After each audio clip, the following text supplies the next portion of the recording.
Hello বন্ধুরা, কেমন আছো তোমরা? আজকে একটি ছোট্ট মিনি ব্লগ নিয়ে চলে এলাম। তো বাড়িতে একা একা বসেছিলাম, বন্ধু হঠাৎ ফোন করে ডাকলো যে ভাই দোকানে বসে আছি, একা একা বোরিং লাগছে, তুই চলে আয়। তো ঝটপট আমি আমার সাইকেলটাকে নিয়ে বেরিয়ে পড়লাম। তো চলো তোমাদের সাথে সেখানে গিয়ে দেখা হচ্ছে। গুটি গুটি পায়ে সাইকেল চালাতে চালাতে চলে এলাম বন্ধুর দোকানে। ও দেখি না চুপচাপ বসে আছে। এবার চলো দোকানের ভেতরে প্রবেশ করা যাক। তারপরে আমি ওর কাছে গিয়ে বসলাম। ও দেখি না কম্পিউটারে কি একটা করছে। আমি জিজ্ঞেস করলাম ভাই তুই কি করছিস? ও আমাকে বললো আমি শেয়ার মার্কেট নিয়ে কাজ করছি। তারপরে আমি ওকে বললাম যে ভাই দে আমি আমার ইউটিউব চ্যানেলটি সার্চ করি। তো যতক্ষণ আমি আমার ইউটিউব চ্যানেলটিকে সার্চ করছি ততক্ষণ তোমরা এই চ্যানেলটিকে ঝটপট সাবস্ক্রাইব করো, যাতে আমি ভিডিও ছাড়ার সঙ্গে সঙ্গে তোমাদের কাছে পৌঁছে যাই আর সেই ভিডিও দেখে তোমরা মজা নিতে পারো। তো গাইস, আমার চ্যানেলটিকে সার্চ করে আমি একটা আমার ভিডিও চালিয়ে নিলাম। তো দেখো তোমার ভিডিওটা কেমন হয়েছে। আশা করি তোমরা ভিডিওটা দেখেছো আগেও।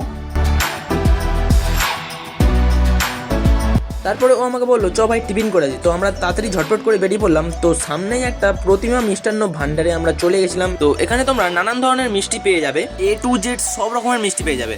আর আমরা পেটাই পরোটা অর্ডার দিয়েছিলাম। গাইস, আর বেশি না দেরি করে চলো এবার খেতে বসা যাক। তো সবার প্রথমেই আমাকে দিয়ে দিয়েছে 100 পরোটা আর ঘুগনি। আর এখানে পরোটার ঘুগনি খুব সস্তায়, মানে 100 পরোটার ঘুগনি 15 টাকা। আর ওখানে ওই দাদুটা আমার বন্ধুরার জন্য পরোটার ঘুগনি নিয়ে এলো। তো গাইস চলো এবার টেস্ট করে দেখি কেমন লাগে। তো গাইস, একটুখানি পরোটা ছিঁড়ে ঘুগনি দিয়ে গালে পুরে নিলাম। মোটামুটি আমার ভালোই লাগলো পরোটার ঘুগনিটা খেতে।